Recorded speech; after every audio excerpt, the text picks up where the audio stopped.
Take a deep breath, Patriots Nation, because today is crackling with sparks.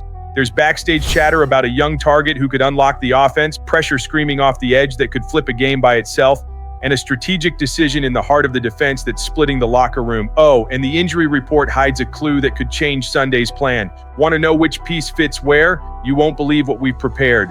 So settle in, drop a like, and let's jump straight into it. There's a target making the phone in Foxborough ring nonstop, and it's not an expensive veteran with too many miles. It's a young, explosive receiver who wins on crossers and posts, separates on the first step, and turns short passes into long gains. The Patriots have the financial ammunition to go big, cap flexibility to win bidding wars, and the read behind the scenes is crystal clear. If there's an offensive blockbuster, it will be for a wideout who can elevate Drake May as early as January. Picture the defense rolling coverage to Stephon Diggs over the top, safeties backing off, and a sprinter pounding the soft spots in the intermediate windows. Hold that thought, because the name that fits the picture will surprise a lot of people. Albert Breer tugged the thread and the conversation exploded. Jordan Addison of the Vikings has surged onto the radar. The logic is compelling. A controlled rookie deal, ideal age, consistent production against zone and man, and a route tree that speaks Mike Vrabel's language. On top of that, Justin Jefferson's presence in Minnesota makes a valuable second target more movable. Something New Orleans doesn't have, which keeps Chris Olave harder to pry loose. Addison can play Z or the slot, wins with short area separation and burst on drags and deep overs, and still threatens the post and the corner. With him, May gets an emergency button on third down and a big play accelerator off play action. As for price, nobody here is dreaming cheap. The Vikings know what they have and will demand a real return. Frameworks floating around include a conditional first or a second plus a young player. Here's where the nation holds its breath. Would including Kayshon Boutte be a mistake? I say yes. Boutte is growing in the system, costs almost nothing, and is already building timing with May. The idea isn't to swap one promise for another, it's to form a trio with Stephon Diggs and Boutte that stretches the field out of 11 personnel. With Addison on board, you force heavy nickel, invite light boxes for the run game, and unlock RPOs on the rookie's timing. Risk and reward need balance. Addison wouldn't be a half-season rental. He'd be a core investment.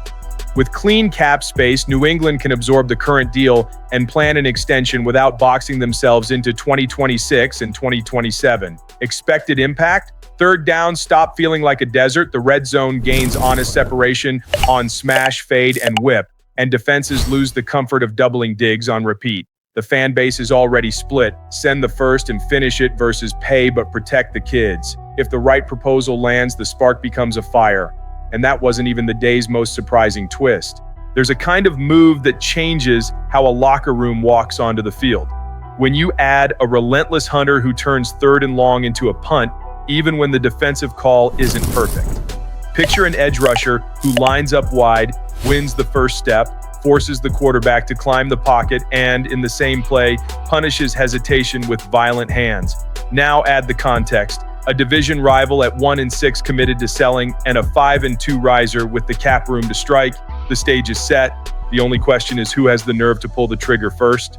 The name that won't leave the radar is Bradley Chubb. After losing 2024 to an ACL tear, he resurfaced in 2025 with 4 sacks in 7 games. Not peak Pro Bowl form, but real production, steady pressure, and tape that confirms pop on first contact. Here's the read that matters in Foxborough. There's no such thing as too much pass rush in January.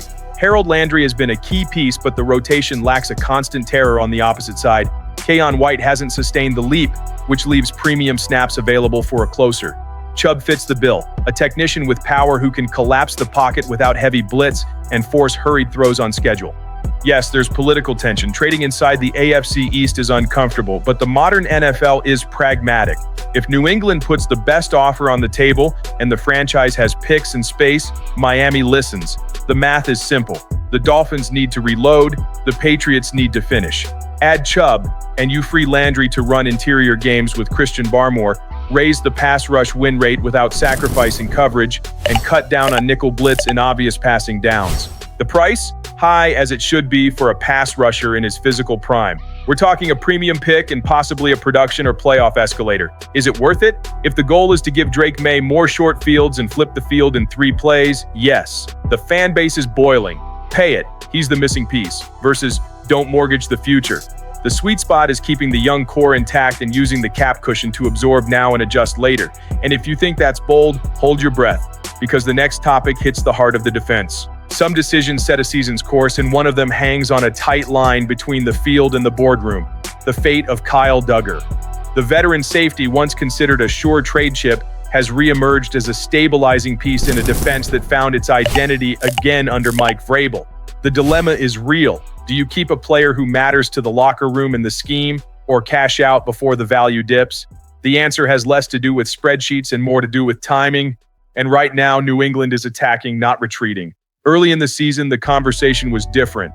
Duggar's snap count cratered, his role shrank to situational work, and the whispers said he'd be the first one moved. Football changes fast. With Jalen Hawkins injured, he returned to a starting role, and the impact was immediate. More physical on blitzes, more aggressive versus the run, more vocal directing traffic on the back end. Over the last 2 weeks, Duggar hasn't left the field. That consistency reignited the debate. Does it make sense to let go of one of the few veterans who reads routes instantly and tackles reliably in space? ESPN put the odds of a trade at only 25%, and that speaks volumes. Despite the hefty $9.75 million number, this front office is leaning buyer, not seller, and it tracks. A 5-2 team doesn't tear out its base, it adds to it. Keeping Duggar isn't a luxury, it's tactical insurance. He offers versatility few on the roster can mirror: box safety, big nickel, even deep middle when Vrabel rotates disguises to scramble young quarterbacks.